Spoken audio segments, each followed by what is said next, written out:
Welcome to True Tales from the Other Side. If you have a true encounter with the unexplained that you want to share, contact us through the email address below. Enjoy.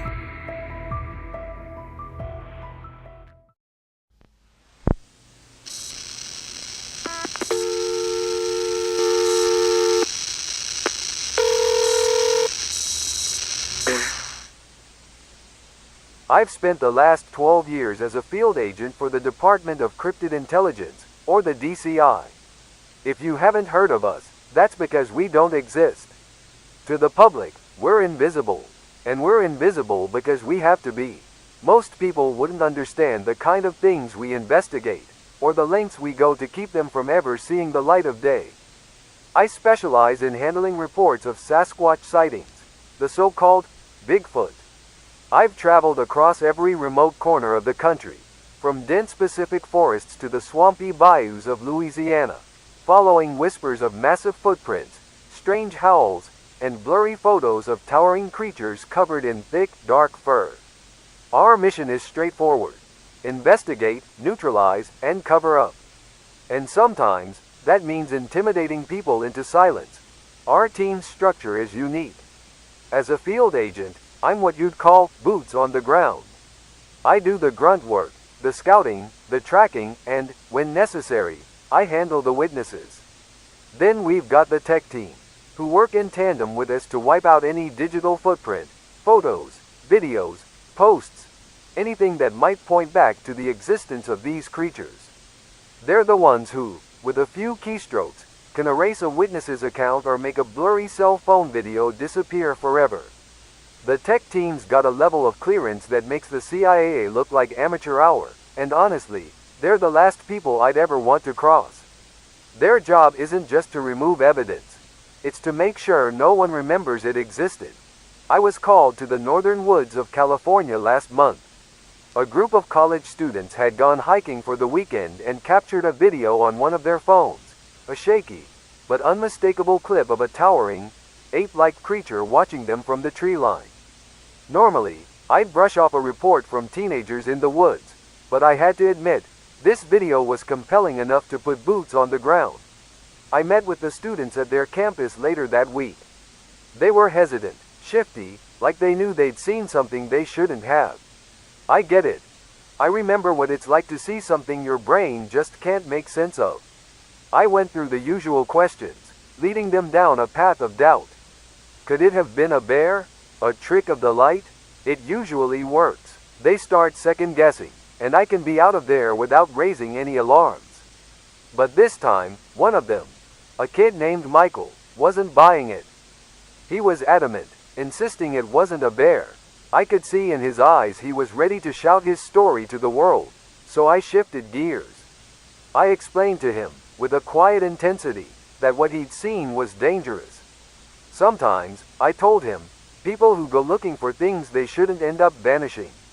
I didn't have to say anything else. He understood. Once I handled the witness, I signaled the tech team. They were on it before I'd even left campus.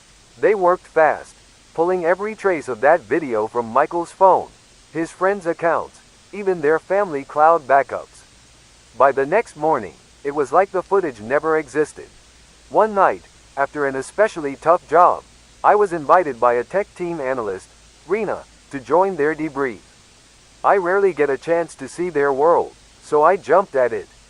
When I got to their office, a windowless, basement-level room filled with humming servers and glowing monitors, I noticed they had their own kind of trophies.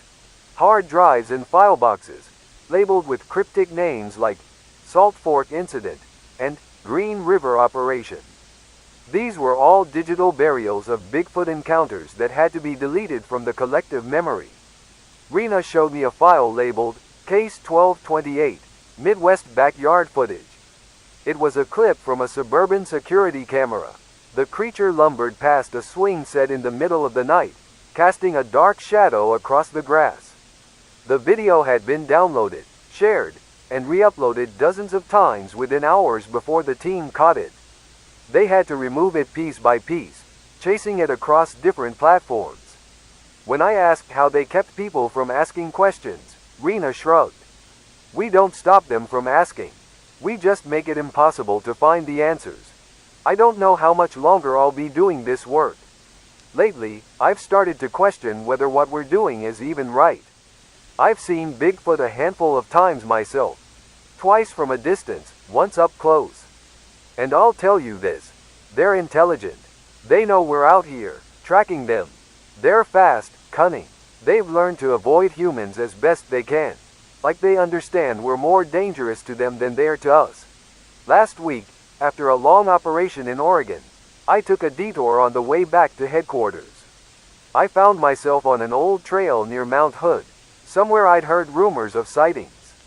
I didn't have my equipment, no cameras or tracking gear, just me and the woods. I walked for hours, listening to the birds, the rustle of leaves in the breeze, and nothing else. I think I wanted to know. If it came down to it, would I want to see one again? As the light faded and I was about to turn back, I saw something at the edge of the trees, a shadow taller than any man. My heart pounded, my instincts telling me to reach for my non-existent camera, but I didn't move. It stood there, just watching me, and I couldn't shake the feeling that it recognized me, like it knew exactly who I was and what I did. Then, as silently as it had appeared, it vanished back into the woods. I didn't try to follow. Part of me thinks maybe it was a warning, a reminder that there are things out here that we don't fully understand, things that are meant to stay hidden. I left the forest with a strange sense of calm, maybe even a sense of respect for the creature I'd spent my life trying to hunt and erase. And for the first time, I wondered if we're really the hunters at all, or if, in some way, we're just the ones being tolerated in their world.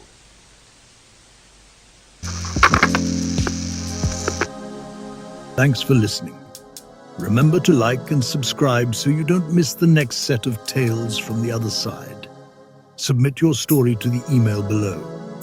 And remember, nothing is what it seems.